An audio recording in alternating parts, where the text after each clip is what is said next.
it's okay that I have to leave early, right? What time do you have to leave? I need to be back by 5:30. Okay, that's gonna be our. We're gonna try to make that happen. That would be amazing. Yeah, that would be a challenge for all of us. Okay, we can start. Calling meeting to order Wednesday, April 17th, 2024. Time is 4:30 something. It's 37.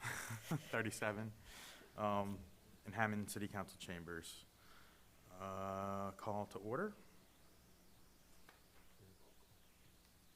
You just did that? I meant roll call. Well, no, I need to say that. I forgot. Verification of meeting notice.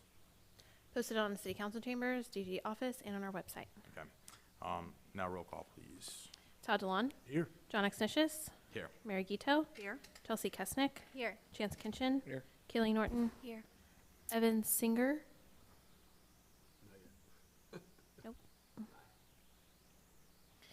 Okay. All right. Yes.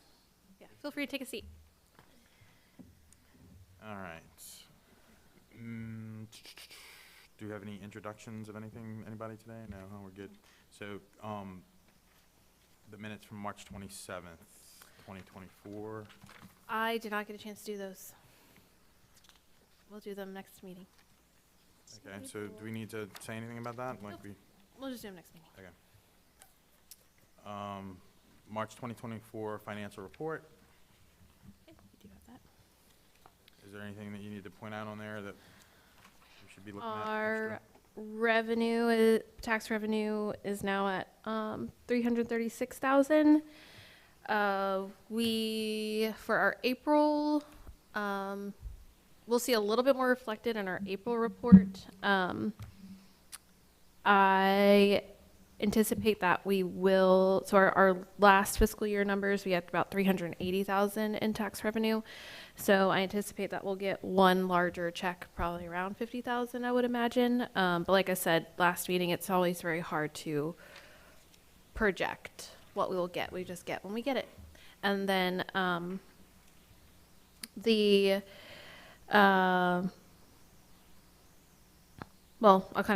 we'll have numbers for fiscal year 2025 on May 1st. So I'm eager to see what those are like too. Other than that, we just have, this is like 75% through our fiscal year. Do we need to approve, do we need a vote to approve, motion to approve that? Didn't we decide we weren't having to do that anymore? I thought we did. Yeah, we did. You're right. So if It, basically, you can just say, like, are there any corrections? And then the chair can say, if there are no corrections, It's approved. it's approved. all right, are there any corrections? Anybody's got corrections? No corrections, we were approving it. All right. Next up is the director's report. Okay. That is, oh, it looks like she put him backwards. In the director's report, you'll see some events that we have coming up. I think a big thing since last time was getting a really good meeting scheduled with the mayor, which I'll have Todd share in a moment. We have, like I said, there's some events there that are coming up and some business movement and development. We've actually had 3 restaurants close. Son of a Biscuit, Off the Rails, and I don't know if they posted it yet, but we have another restaurant that is subject to close. Let me see if they posted it, because I don't want to say it here. But you can see it in your packet, but I don't want to say anything on record if they haven't. So yes, so with that, there are becoming some properties available. Additionally, Smoked LA closed, so I meant to include them on that list as well. Smoked LA has closed, so that location is available. The Main Street Dance location is still available. So we have some availability. And you will see some other development there, which is kind of the same from last time. So if you are talking to folks and if anyone's looking for office space or restaurant space, we have some of that becoming available in downtown, or retail space.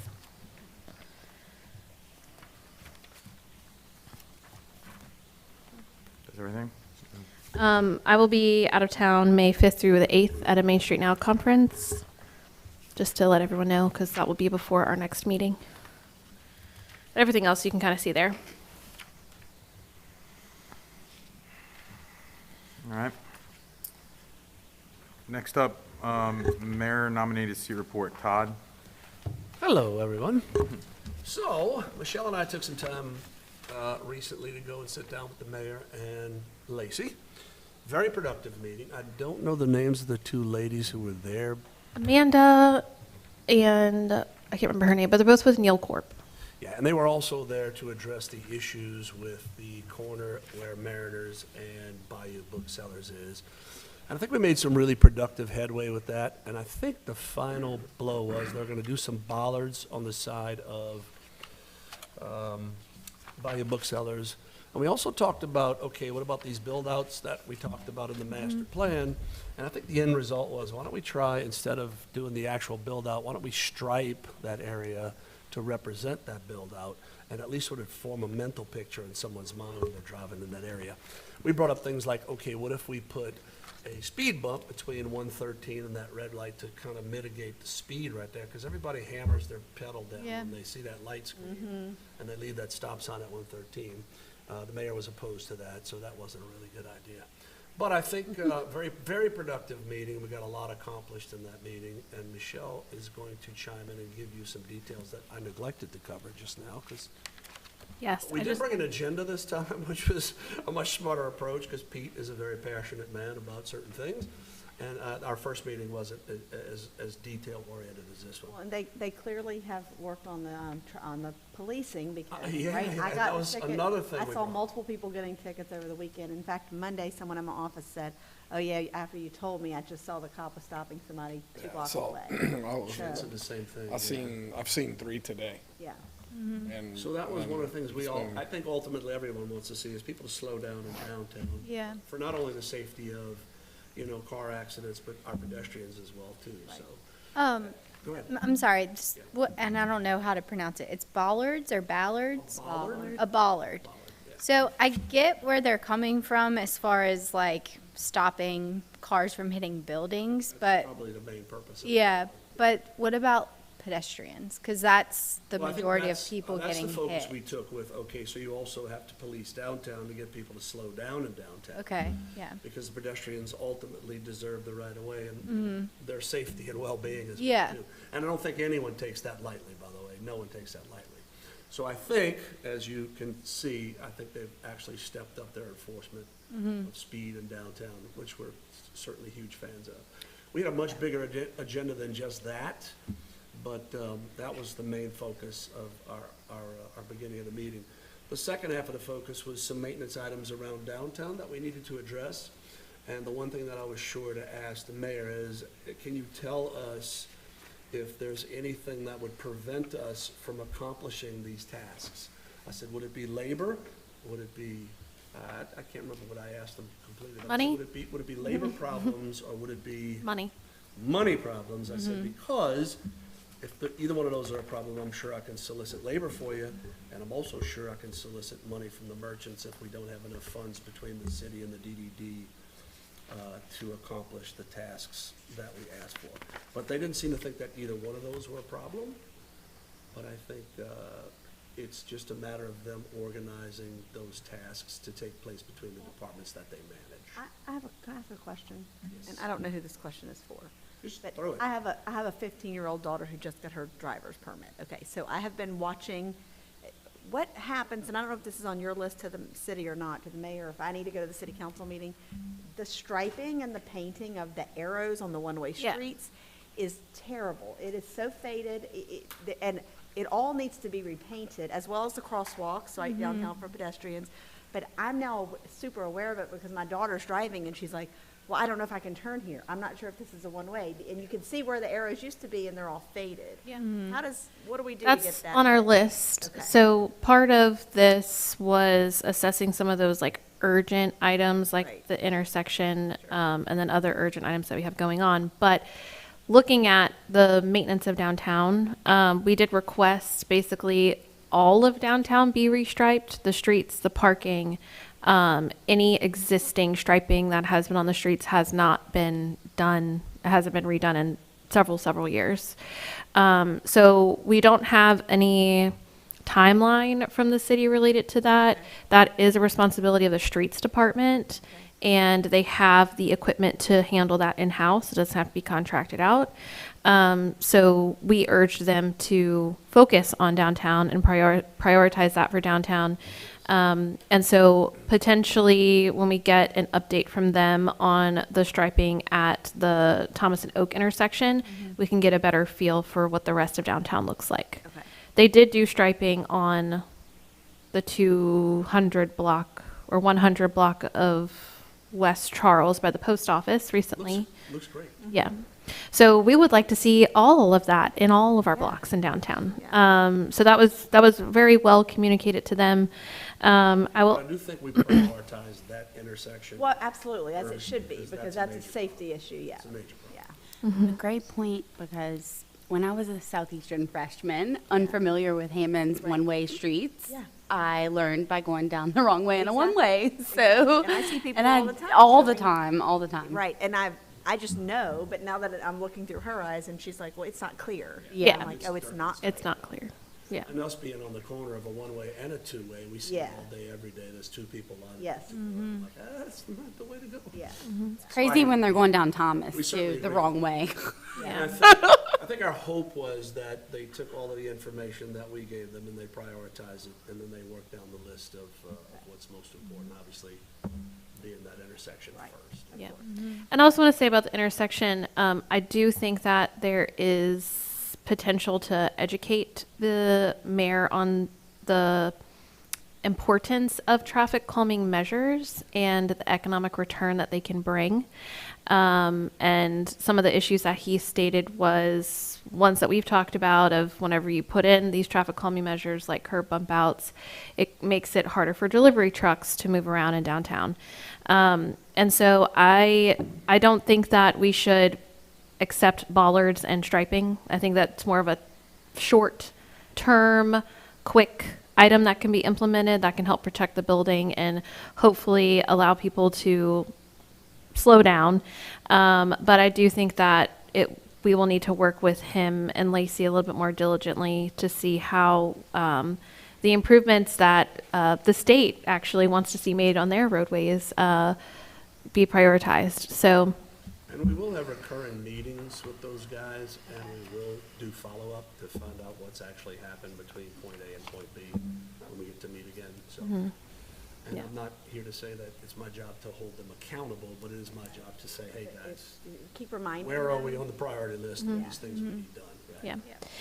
And the list that we presented we did have short-term goals and then we did present long-term goals. So, this is was meant to be like a good first start to this normal kind of conversation of like, where are we at with downtown maintenance items? So then I've been wanting to send a thank you email just for the work that they have done thus far and kind of moving forward on some of the things that we brought up. So I think it was a great start to how some of the things that have been on our list for a while that haven't gotten done will be getting done. Good meeting, though, very productive. All right. Chamber nominated seat report. Chance? Just a couple of things. We had a couple of new ribbon cuttings for some new businesses in downtown. But still, right now, the focus is this parish passport program that we're working on. We met yesterday in regards to that. And we've decided to include other businesses outside of just full-service restaurants. And one of the things that we have been able to identify by going through the list of the chamber people that we have is we have several businesses in downtown that aren't part of the chamber. So one of the focuses we're going to be doing is trying to blend those people into the chamber as well as try to get them more involved in downtown as well. We currently have 21 restaurants that are signed up to go forward with the passport program that we're going to start in mid-June, and it's going to go through the end of August. But our goal is to get 40, and we we have about another 35 to 38, I can't remember the exact number off the top of my head, businesses identified, with the majority of them being in the Hammond area, to get on board with that, including some of the coffee shops. And there's going to be a discussion to see if maybe even some of the retail shops would want to participate in it if it was a feasible thing for them. So other than that, that's really the bulk of what we have going on at the chamber right now, outside of, regular chamber business. I think that's phenomenal because in some of the research that Michelle and I were doing about the structure of other downtowns and the way that they function with their DDD and other entities, like the chamber and different entities in these other towns play a huge part in their success. So I think bridging that gap is Right, and, with this whole passport program, the majority of the restaurants participating are all downtown restaurants. We haven't really received any participation from other parts of the parish yet. There's one or two from the south end of the parish that are supposed to let us know by Friday, and some more of the northern part of the parish. We're trying to get some people to kind of give them a little nudge just to participate, just to give people more of an opportunity. There's going to be different levels of prizes awarded for accomplishing visiting so many businesses. Each business is going to get an individual stamp. So whenever they visit that restaurant or business and they achieve whatever goal that business set forth, they're going to receive a stamp, and ever how many stamps they have, they're going to be eligible for what prizes, which is mostly going to be gift cards and things of that nature. So is it a physical, It's going to be thing? everybody's going to have their own personalized stamp. So you're not just going to be able to go get a stamp. Every business, they're going to actually have a little book that looks similar to a passport, and each business is going to be able to advertise in that book. We're going to be gathering their logo or whatever it is they choose to advertise, and then they'll stamp that page when they visit it. So how will the community get the, receive? There's going to be distribution points. The chamber office, there's going to be, I think, 4 different distribution points right now. And then there'll also be an opportunity to receive it in the mail if that's your only route. We're hoping to be able to do the physical pickup points for those. Are the restaurants, this is just a curiosity question, are the restaurants, distributing them as well? Yeah, there will be specific restaurants that will be distributing them. There will be probably, right now, we have one restaurant that's going to be in each area. Then the chamber, Tangi Tourism. So I think right now we have 5 distribution points is what we're going for. But the biggest thing right now is we're trying to we have a deadline for everybody that wants to participate to get their information in so we can get the production of the books ready, so we'll be ready to go by mid-June. Because we'd like to get them distributed by mid-May or late May at least. And what's the promo time for the whole situation? It goes through August 31st. It's really to promote summer months whenever business is down for everybody or people may be traveling a little more. Love it. Love how all this is working. Fun. All right. Next up, we have a design committee. Mary? Advertising and marketing. Oh, advertising first. Oh, advertising, sorry. I'm sorry. Yeah, I read the wrong. So we've been doing a lot of work on the advertising and marketing committee. Not a lot of tangible stuff to report at this meeting, because we're in kind of the nitty-gritty phase of the research and the audit of what we currently have, and basically working to go from that point to look at the foundations of things and where money is spent and how it's spent in terms of advertising and marketing, and how we can optimize that in the long term. So in terms of a report, I don't have much to report, but we have had our normal advertising marketing committee meeting, and then we have begun the stages of looking at the DDD as a brand and what the branding and marketing is for that and how we're going to proceed with that. We began the first meeting with Allie, who we hired to do the brand work, essentially. So we're in the audit phase of that. We met on Monday with a small committee to just look at where we are, and basically we just did an audit and revisited kind of the specifics of the SWOT analysis that we had done in our specific committee meeting to bring that to her attention. And then so next meeting I will have a lot more to report on that, but that's kind of where we are.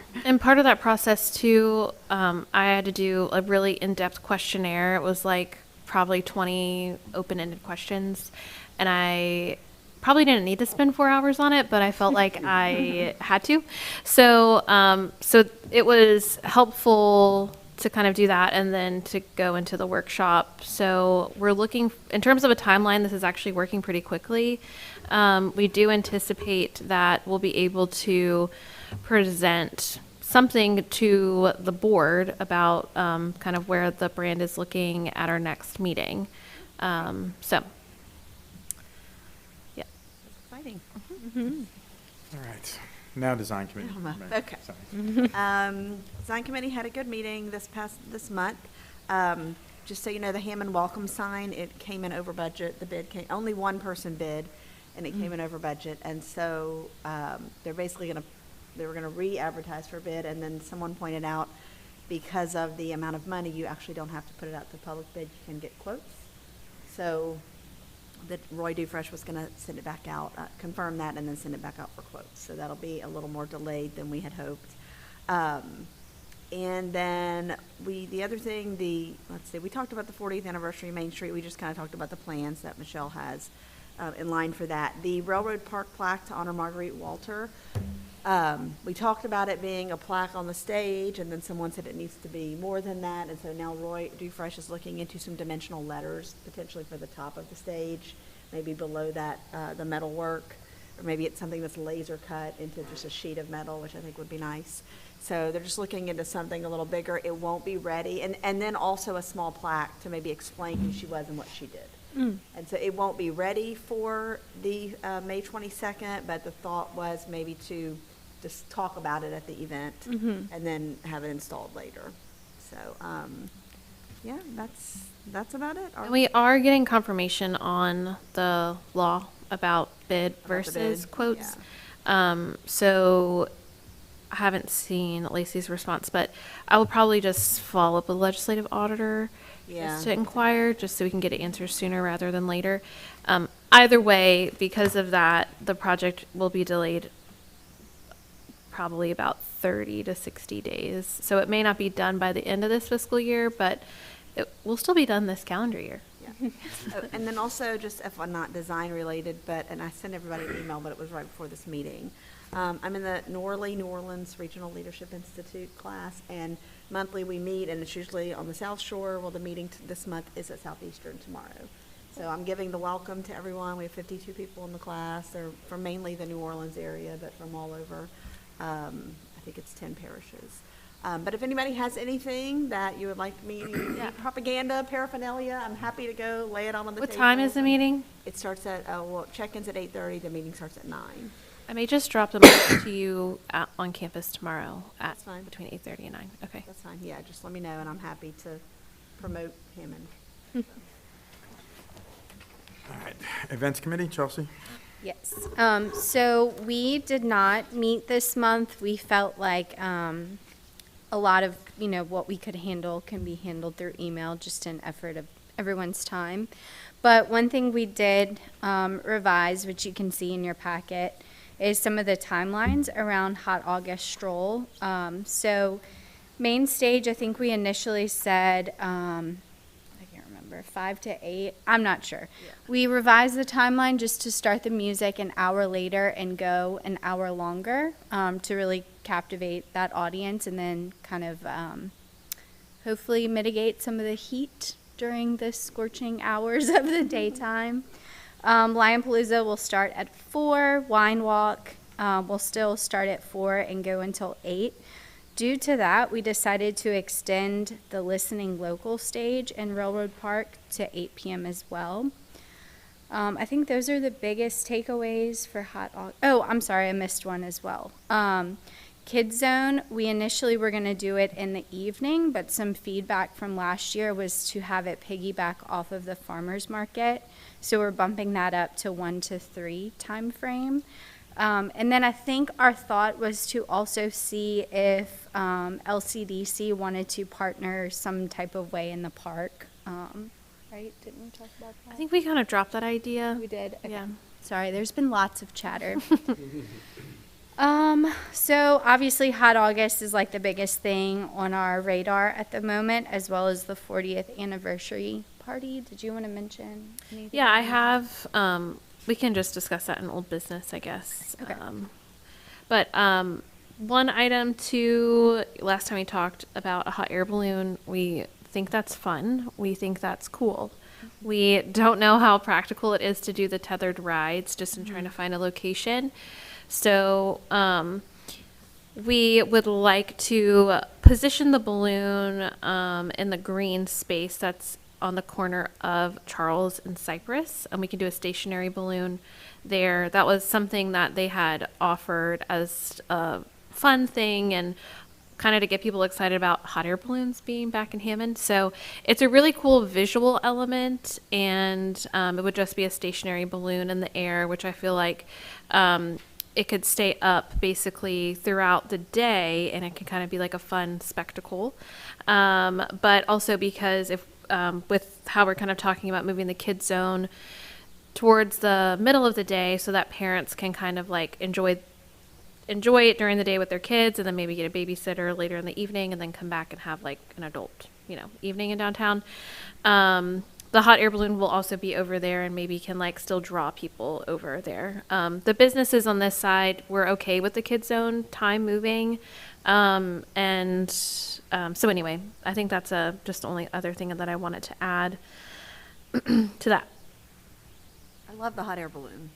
I think it's really cool. I think it's really cool too. Even if it's just a visual, I just think it's cool. Yeah. Yeah. Lots of great pictures, lots of great. Yeah. So just to make sure that it can go there, we did work with Seal and Ross last year to have that area. We'll have to work with them again. But it basically would just be positioning and then people walking on site to take photos. So it's less of a liability issue. So it's just in general, all around more manageable way to get the hot air balloon there. So basically all of this is, that's kind of a tentative location. If they say, oh, I don't want to do that, then we'll kind of have to go back to the drawing board, but that's what we'd like to pursue. All right, next up is Farmers Market Committee, which is me.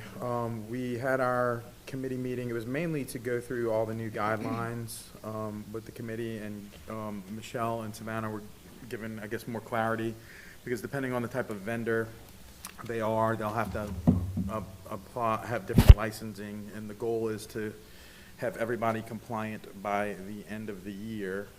Talked a little bit about, I guess, accountability. What else, Michelle, maybe about the farmers market doing farm checks? Yeah, so we do have discussion of the revisions on the agenda, so we can kind of talk specifically about some of that when we get to that point. So nothing else? Yeah. All right. Next up, be Merchant Committee. The Merchants Committee meeting, we met, last week, and really one of the biggest things from the takeaway, we talked about Hot August Stroll a lot as well. I don't know how much information Michelle relayed. I'm sure she probably relayed a bunch of it to you, but some of the ideas that the merchants in the area had, we talked about the actual wine stroll itself, placement of the tables and things like that for the actual businesses, trying to separate the families from the people that partake too much and things like that. I think from the take that I got from it, the Merchants Committee is fully on board to want to assist the Events Committee as much as they can as well, whether that's through Michelle to y'all or if that's collaboration together. But they did have some really good ideas in regards to Hot August Okay. that I felt good. So Yeah, one big thing, and I guess, I talked to Melissa about this, didn't talk to you about it. One thing that we did talk about was artists pairings. And so talking to Melissa today at the Art Center, actually, with taking the feedback from the merchants. I feel like there's all this triangulation happening, but basically, I think what we'll do this year is, what happens with the artists is that we want this art component to be a part of Hot August, because otherwise it just is about alcohol, or that's what some people can think it can give. So like the addition of the art with the wine and cheese stroll is very important. It turns out that the way that the artists kind of function doesn't really work for the businesses, and the way the businesses want the artists to kind of set up kind of doesn't work for the artists. So exploring artists that would like to do a table setups or set up inside, but having the business find an artist or pair themselves with an artist that they would like kind of how Jose said, where he was like, you know, I would love to work with an artist versus you all pairing us with artists. So anyway, I think one thing that we'll look at this year is, we will encourage businesses to pair themselves with an artist, let us know by a certain date what artist they will have in their business, and they can kind of coordinate with them in the way that they see fit. That way they may already have like a personal relationship, and all the logistics of it just make sense. Which too. we did talk about Yeah. that also. We also talked about doing it how it had been done in years past, where the artist actually sets up like earlier in the week, so that the whole week is kind of like a build up, and then at Hot August, I have a bubble. At Hot August, the artist would be there potentially doing like a live install, or like, you know, just telling their story for a few minutes. Love that idea. Yeah. Another idea that was tossed around with the merchants was having like a particular area for artists also, whether it be, I know at the meeting, they were talking about where they do the Brews and Arts Festival. that Yeah, they're that having, would be cool. if there were, if we had enough artists. Yeah. To be able to achieve that, having a designated art area, or it could be, if we could pair it with the Regional Art Center as well. Which we could also do this. At the last meeting, we talked about doing like a blank sheet or canvas where the community could actually like partake in making a mural of sorts. I don't know what we would do with it, but just to have like some more interaction, that would be a good spot Yeah. for that. Yeah, I think we definitely want to build on the art component for Yeah. sure. One thing I did talk to Melissa about today was selling spaces for artists that wanted to set up in a tent. I know that we kind of, which would, over on West Charles, kind of that area that kind of feeds people into the park where the main stage is. Last time we have space to fit more tents over there. I think as we think about like zones of where we're planning to put things, I do like Morrison Alley. I'm just trying to think about like logistically how we close down so many different areas, because if we're not closing down the street like on East Charles, then it kind of makes the most sense to just kind of put everyone on West Charles. I don't know. So I'm still kind of thinking through like some of those logistics, but I do think that there will be multiple options for businesses. If they want to have an artist, they can have one. They can choose their own. If they don't know one, we can pair them with one. If there's a local artist that wants to participate, they can set up in a tent. Last year we didn't do that. We could do it in the Children's Museum parking lot, since the kids zone will be earlier in the day. That's true too. That's a thought.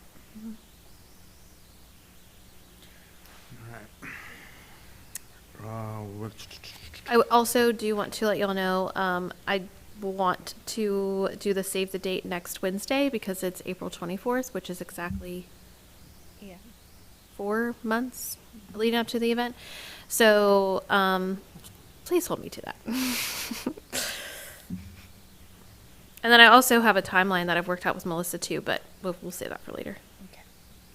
All right, what else we got? Residential committee, Todd, did you do? Yeah.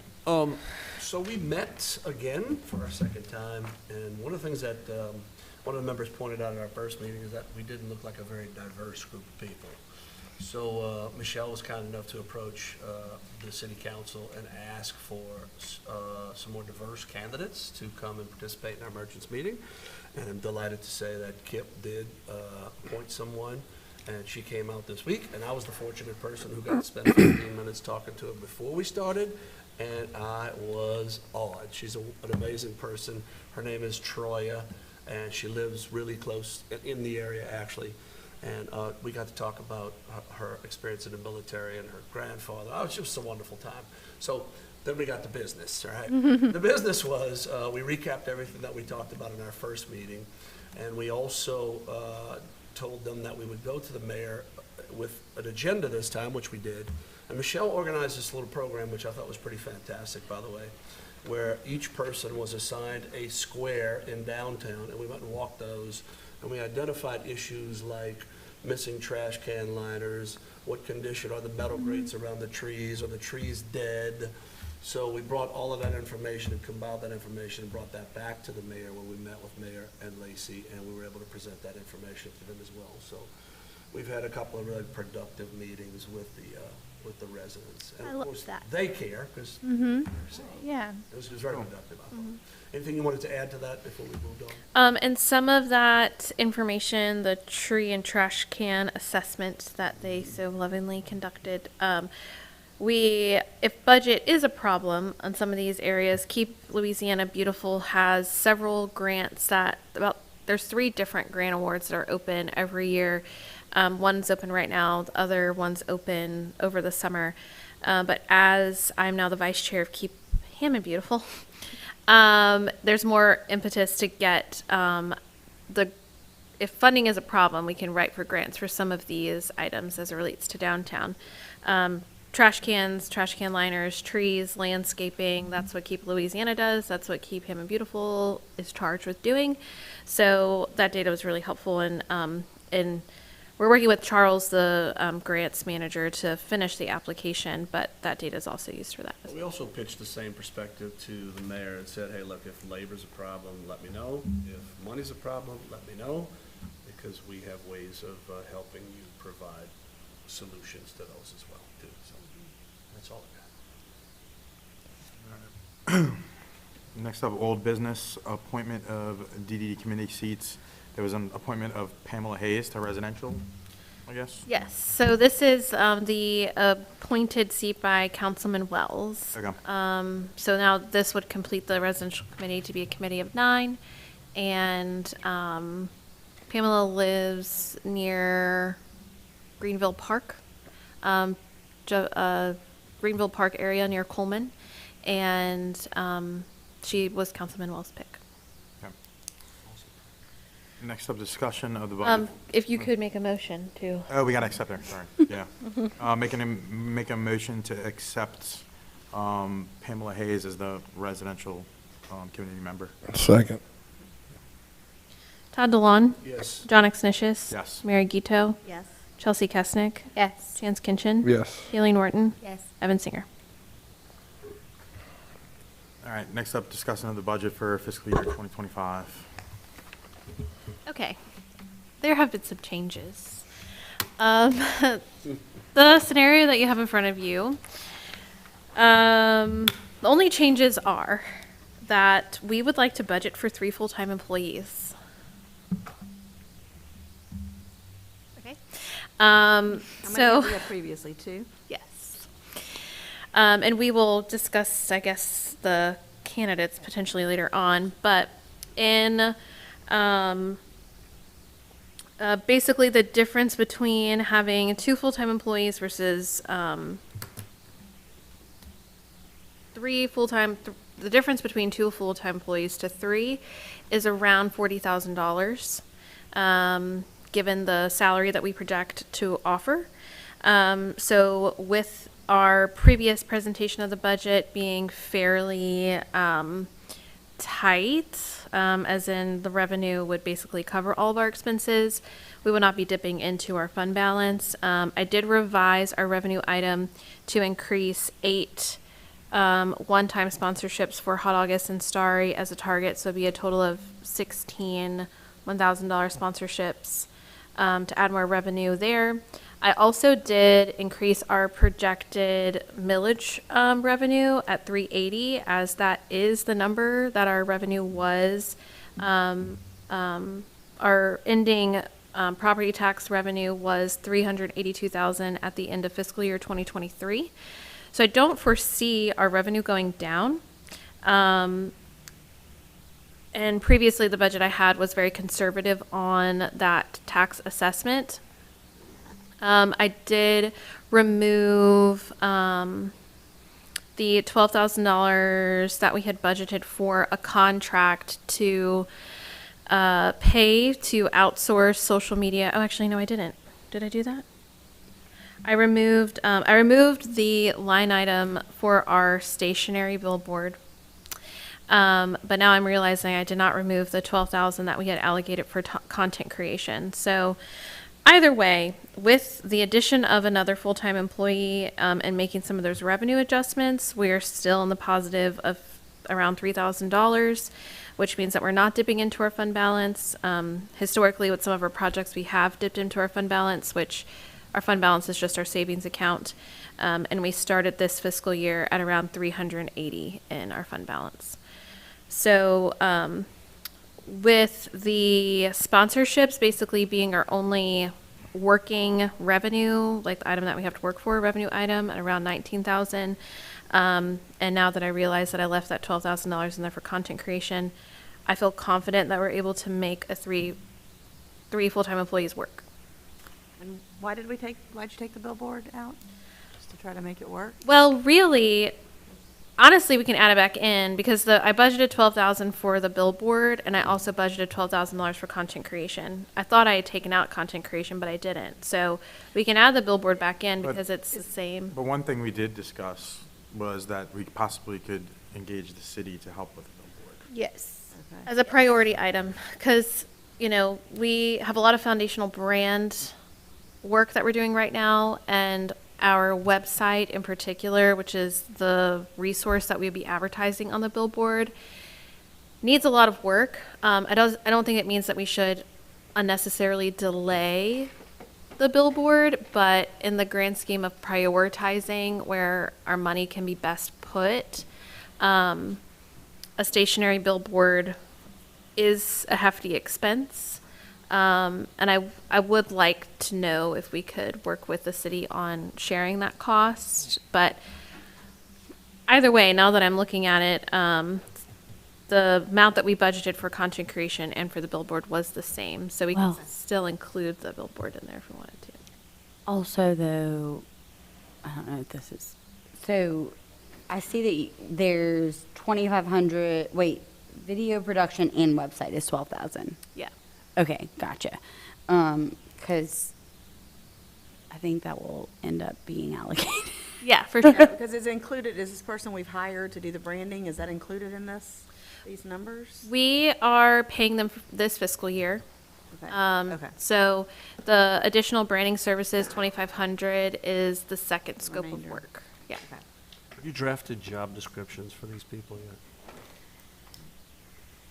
We'll get to that in a minute. Okay. I'm like, Okay, good. we've We have had two some candidates. revelations. We already This have, week. yes. we No, have. good. Yeah. Well, that's good. Just asking about corporate. Yeah. And I will say too that honestly, with our website,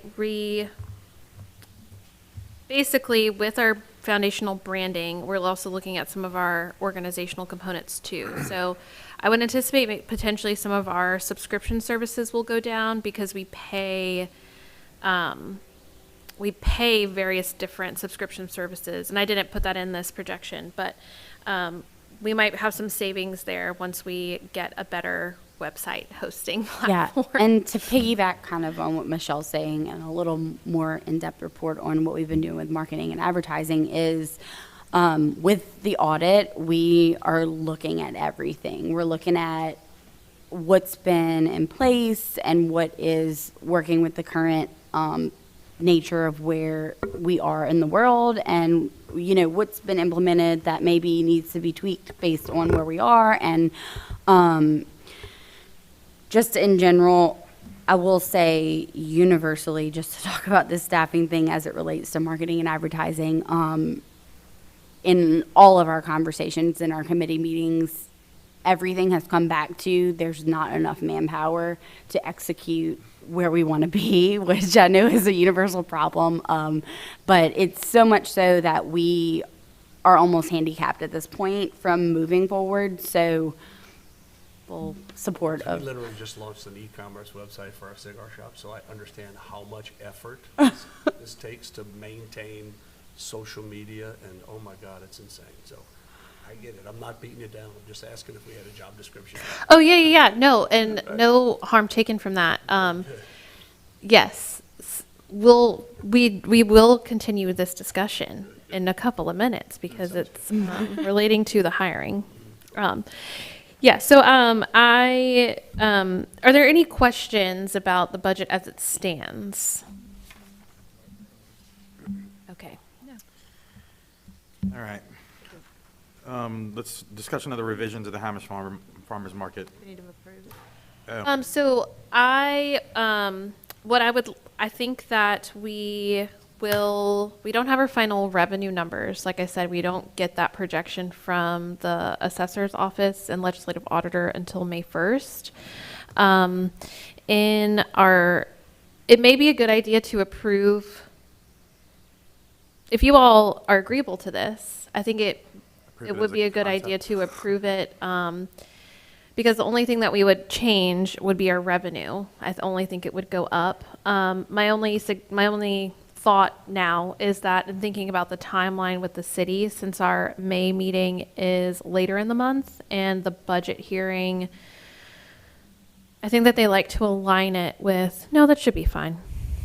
well, sorry, how do I'm we thinking approve it out if we loud. don't have the final number? We can?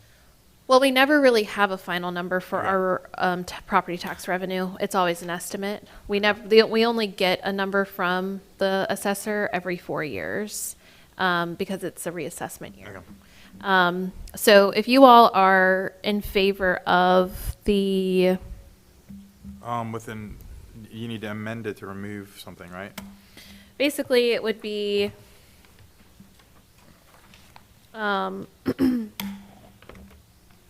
You left out the removal of the hired 12,000?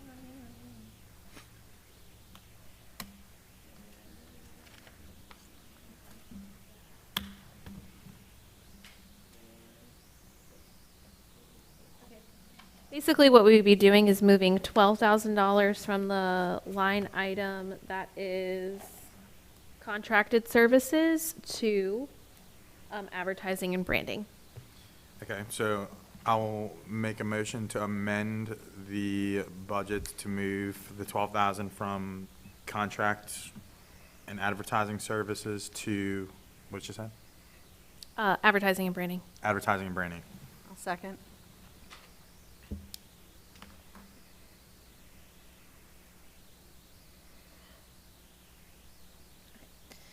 Todd DeLon, Yes. John Exnicius, Yes. Mary Gito, Yes. Chelsea Kesnick, Yes. Jans Kinchin, Yes. Billy Norton, Yes. Evan Singer. This budget, includes the new full-time employee salary. It includes three full-time employees and one part-time employee.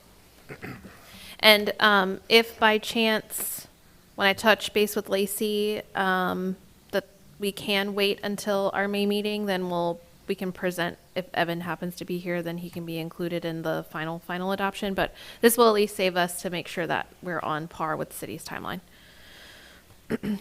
Thank you for asking that question. All right, so make a motion to approve the budget as amended. Yeah, we got it. Oh, you did? Yeah, we Okay. did it. Okay, I didn't know if that was the Yeah, yeah, same thing. no, I appreciate that. Okay. All right, next up, we discuss the revisions of the Hammond Farmers Market. Yeah, I'm not going to spend too much time on this. You do have the revised guidelines in your packet. They are lengthy, they are long, there's a lot to read. Basically, all you need to know is each of the vendor types that we have in our market, which they are categorized starting on page 3. There are different requirements for each vendor type. So farmers have certain exemptions because they're farmers per state law. They don't have to have occupational licenses. They can operate as a sole proprietorship. they don't have to pay certain taxes, et cetera. So basically, what we've done is we've organized these guidelines to show the requirements per each vendor type, and that's why one reason why it's so long. There are also additional exemptions for one-of-a-kind original artworks, which is pertinent to our artisan trade vendor types. And then also our prepared food vendor types. We're specifically looking at state licensing requirements for cottage kitchen law and ensuring that we are working with those folks to ensure that they are selling products that are in compliant with that law. And then generally, I think all of these all of the work that we're doing on these requirements is so that they are operating more reputable businesses, and that we are doing our due diligence as the host of this event and the market in ensuring that they are operating not only those businesses more reputably, but for our insurance provider, requiring all of them to have general liability insurance. And that's kind of one of the biggest things that will apply to all of them. We're also changing kind of several other things relating to operations. We have already discussed fees as it relates to the market. So fee increase will take place next calendar year, $30 and $35 per booth. And we've just made things a little bit more comprehensive in vendor expectations, loading, contingency plans, et cetera. So you'll see kind of some of those items mentioned there. I know last time we talked about goal setting for Savannah of vendor outreach, so you can kind of see a table here with that. We basically would like to have everyone completed by August, because we feel like once we kind of hit the holidays, like everyone's busy as it is.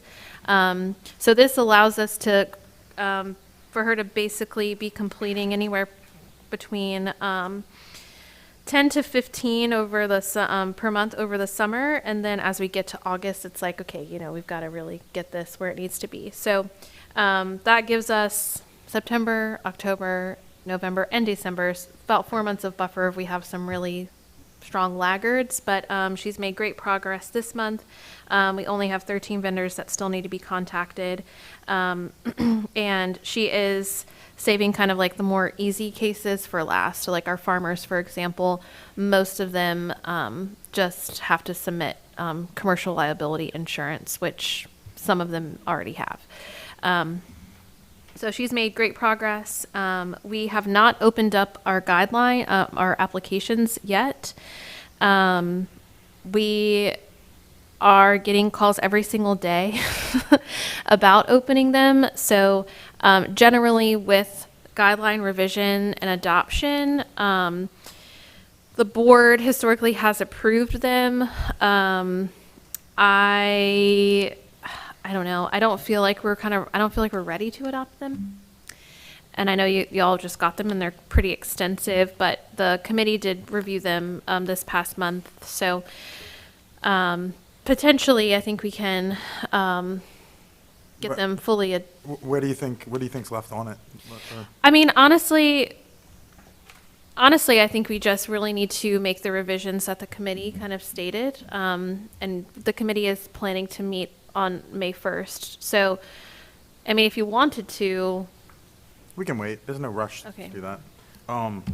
But I do, so the only thing I'm saying, these goals from 2 complete every month are pretty aggressive. You think she's going to be, now that we got everything cleared up? I mean. Yeah, so I think the first ones were a little bit harder to work through because she was learning through that process. But now it's like becoming more streamlined. Okay.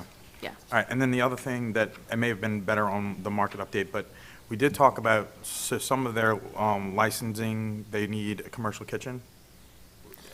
So I just wanted to mention that because you're a restaurant guy. Yeah, I was. yeah.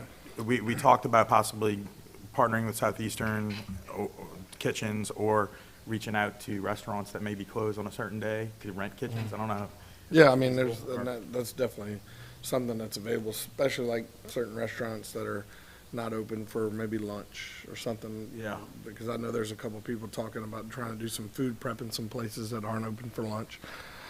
Do we have an idea of the current vendors that we have, especially particularly like the prepared food ones, the impact of the new guidelines, that are they not going to be able to achieve it for Those are the whatever ones we reason? started with, because we know that those are going to be the most difficult.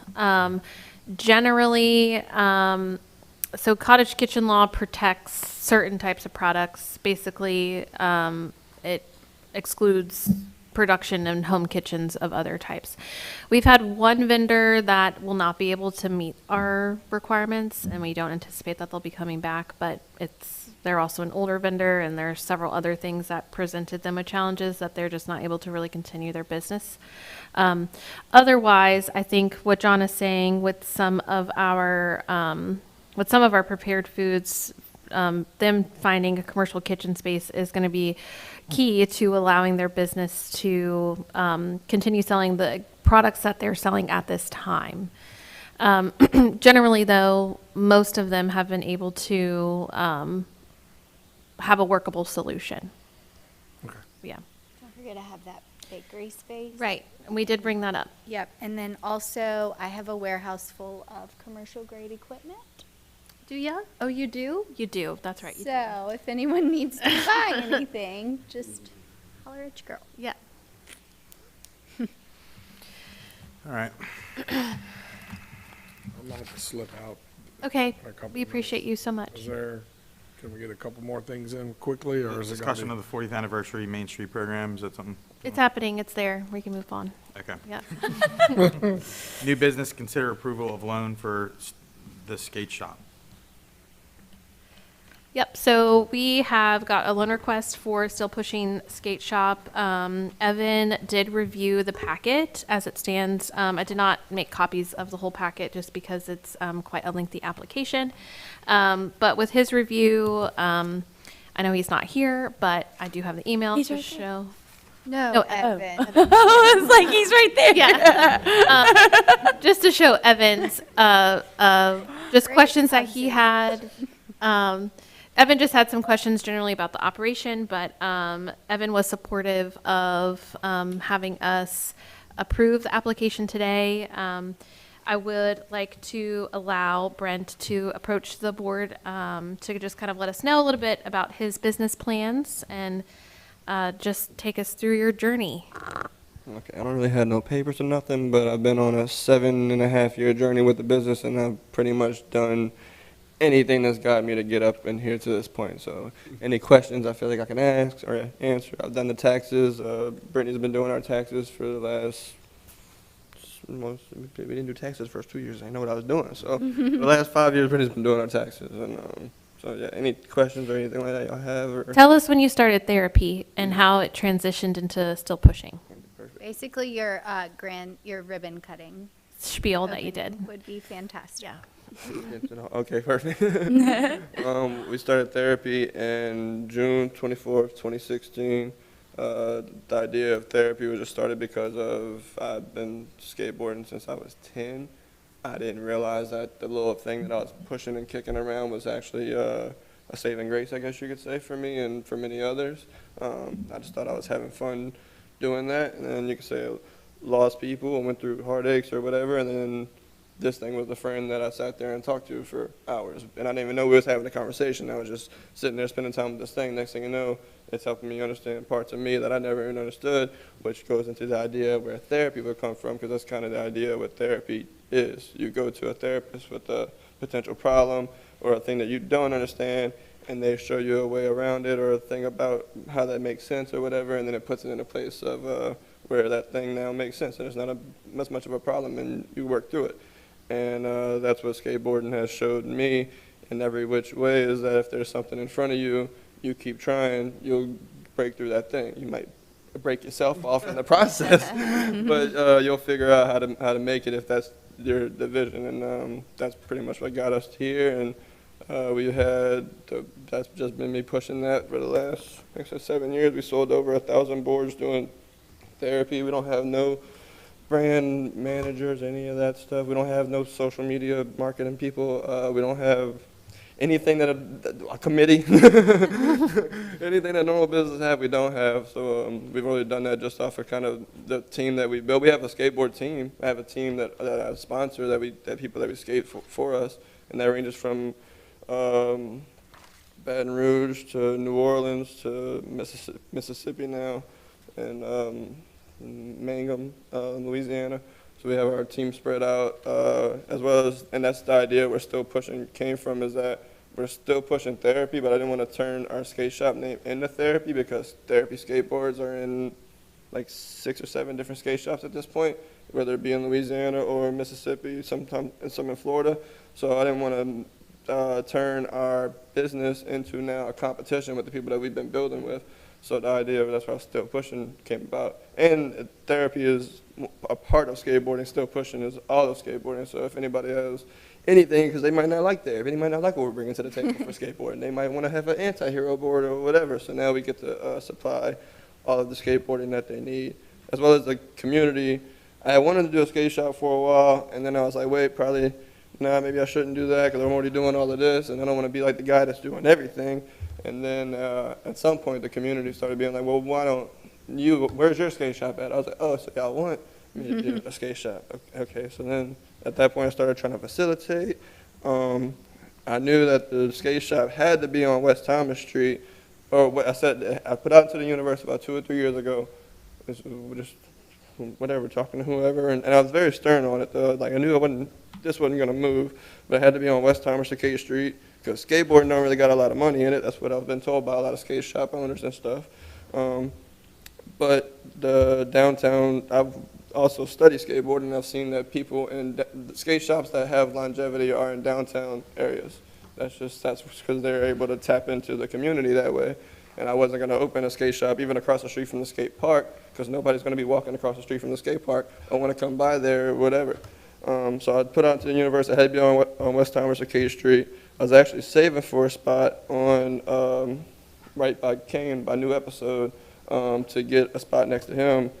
And in between that, this one opened up on West Thomas, and now we're on 111 West Thomas Street in downtown. Wonderful. Awesome. Great story. I just want to tell you that someone who's passionate about marketing and branding, I met you at Gnarly several years ago and spoke with you in just a very casual conversation, and then I attended your grand opening. And you might not have a team of marketing and branding, but you know your core, and you have a community that supports you, and I saw that at your grand opening, and we are so happy to have you. And thank y'all so much for the warm embrace into the community, because I mean we're like, oh yeah, we're here, but that don't mean nobody has to accept us or appreciate us. But it's been nothing but love.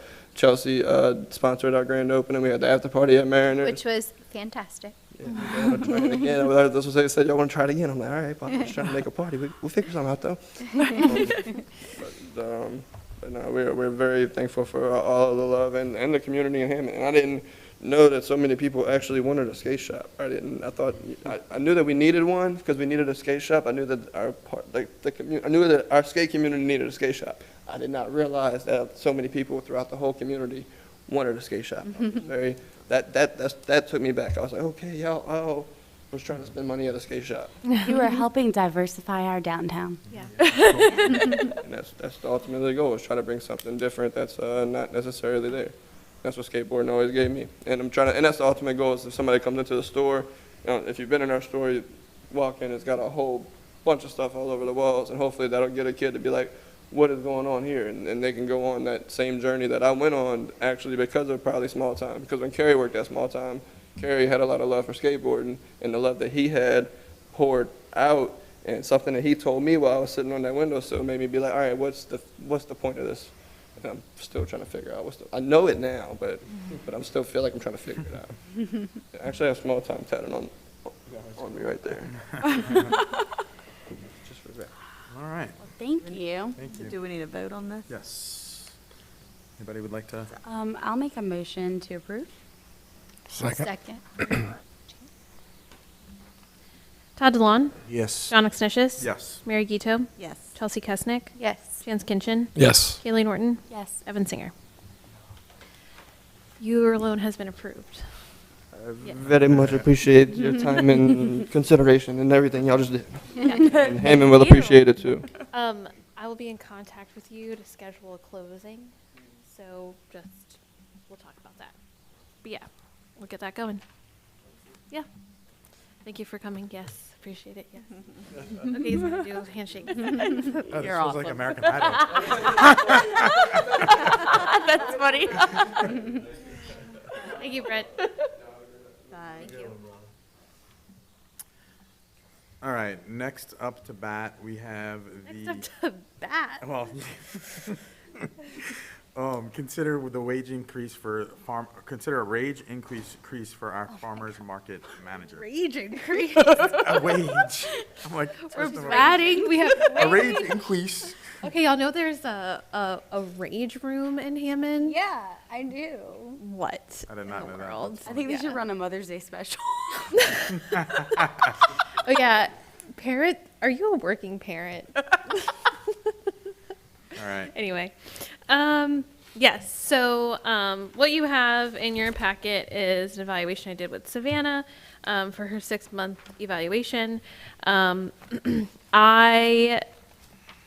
would like to recommend her for with increase of $1.25 per hour to bring her to $17.25 per hour.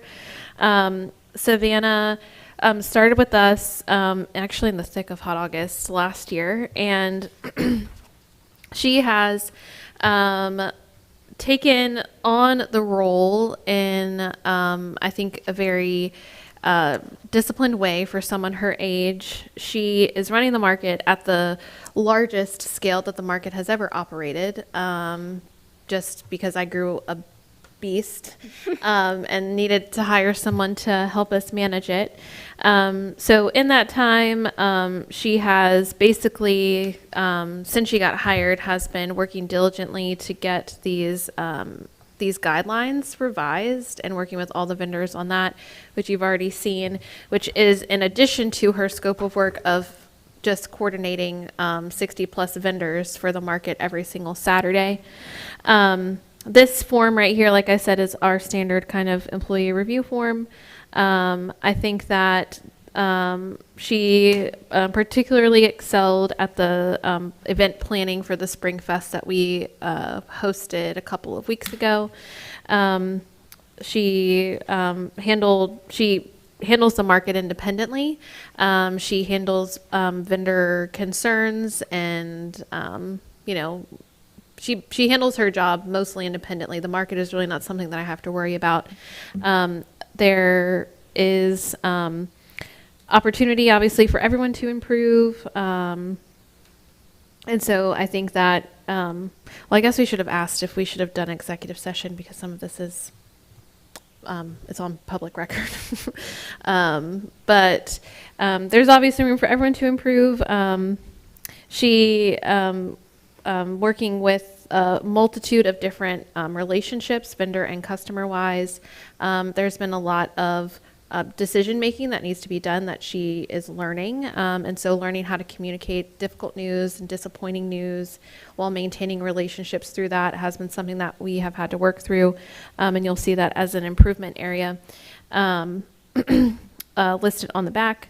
And generally, given that she is only a part-time employee, and 7 to 8 hours of her job is on Saturdays when our office is technically not open, finding a structure and kind of a plan for her to get feedback on things in a timely fashion has been something that we both need to work on. But it's kind of been difficult to maintain weekly meetings, but her having a better schedule of, on the days that she comes in, she does these tasks, she knows when I'm available to give her feedback.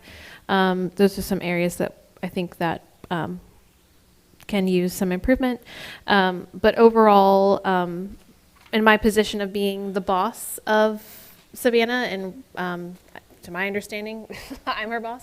I'm her direct supervisor. I think that something I would like to look at for all of our employees is at our 6-month review, having some a performance review and a raise if performance and expectations are commensurate with that. In public sector jobs, they generally are lower paying. But also, because we're such a small organization, I think our staff struggle to understand how they can move forward with us, what upward mobility looks like for them in their position. We usually see turnover at around a year. For example, Katie left just about shy of a year, and she was under the impression that, because I'm the director, well, where's the opportunity to kind of grow? And so I feel like if we wait till a year, especially in the first year, as people are getting getting accustomed to the role and are starting to get their groove into the role, I feel like this will, instituting a 6-month review and raise if it's commensurate will give them something to look forward to. So I'll leave that there and see what you all have to say. And so going forward with any new hires, they would be under the understanding that they would have that. Yes. Yeah, and then an opportunity. annual raise thereafter. Right, right. So is this going to remain a part-time position? Yes. I don't think anybody would do it for less than that anyway, so. And I think she's done a great job. I don't know if anybody else has a comment on that. but she should handle it. Yeah, I'll piggyback on that. We did not go to the Spring Fest because we were not in town, but we went a weekend recently when LSU Ag Center was there, and it was such a treat and a great little thing for kids to do there that was just unexpected. I didn't know that was going to be there that day, but Yeah. so I don't know if she had a part in that or if that's Yeah. something we do. Basically, anytime we have a programming partner, I mean, she's communicating with everyone who is there on the day that you get there. So all of our programming partners, which we have pet adoptions, face painting, LSU Ag Center, there's several others. She's maintaining all those relationships and coordinating with them to get them to come out. And she's done a great job of actually getting them to come out more frequently because our community wants it. And sometimes they need a little encouragement to come out a little bit more often. But it's all been great to see her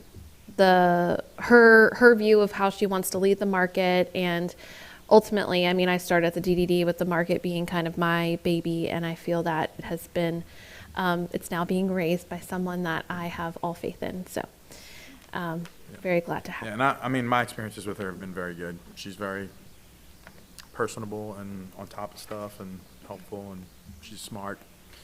So I will make a motion to accept a raise as suggested by Michelle. I'll second. As suggested by Michelle. I love that. But it was at $1.25, right? Yes. Okay. He's like, I was like, I don't know if I want to say that. Okay, yeah, it's $1.25. Okay, so we got a motion on the table by John I second. and Kaylee second. Todd DeLon, Yes. John Exnicius, Yes. Mary Gito, Yes. Chelsea Kusnick, Yes. Chance Kinchin, Kaylee Norton, Yes. Evan Singer. Wonderful. All right, next up, consider hiring an applicant for position of Assistant Director. We can call an executive session if y'all would like to talk about the applicants in depth. Yes. So would somebody like to make a motion to do that? I will make a motion to call an executive session in order. Is that all? I like executive session. Anyone second? I'll second. Todd DeLon, Yes. John Exnicius, Yes. Mary Gito, Yes. Chelsea Kusnick, Yes. Chance Kinchin, Kaylee Norton, Yes. Evan Singer. Okay. Let me pause this recording. Let me get this off.